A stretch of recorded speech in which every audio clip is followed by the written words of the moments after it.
Dari Maluku Tengah kita ke Seram bagian timur, Tribuners. Dermaga Feri Air Nanang tak terawat, di sub SB tersebut terkendala kewenangan dan anggaran. Dinas Perhubungan atau Dishub Kabupaten Seram bagian timur atau SPT akhirnya angkat bicara terkait kondisi dermaga Feri Air Nanang di Kecamatan Siritaun Wida Timur. Pasalnya, kondisi dermaga yang tak mendapat perawatan itu mengakibatkan sejumlah bangunan mulai rusak. Bahkan, sebagian besar dari halaman dermaga kini telah dipenuhi rumput liar. Menanggapi hal itu, Kepala Dinas Perhubungan SPT Murad Wokas menyebutkan pengelolaan dermaga tersebut bukan berada di bawah kewenangan pihaknya. Ia mengakui dermaga tersebut berbeda dengan dermaga feri di negeri Geser yang merupakan tanggung jawab pemerintah kabupaten.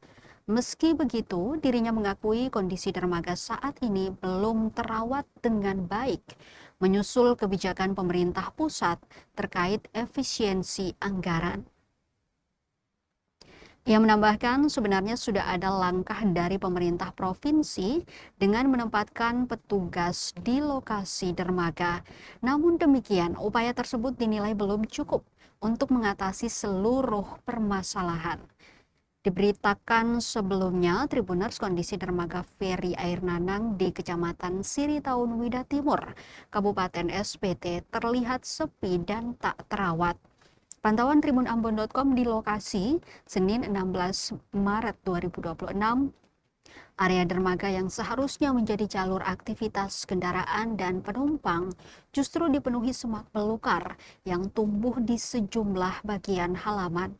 Beberapa bagian area parkir dan akses menuju dermaga terlihat tertutup rumput liar, menandakan minimnya aktivitas kendaraan maupun penumpang di lokasi tersebut. Selain itu, fasilitas di sekitar dermaga seperti bangunan penunjang dan area sekitar tampak tidak dimanfaatkan secara optimal. Ini sampai 15, 11, 12, 14, oke.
Saat ini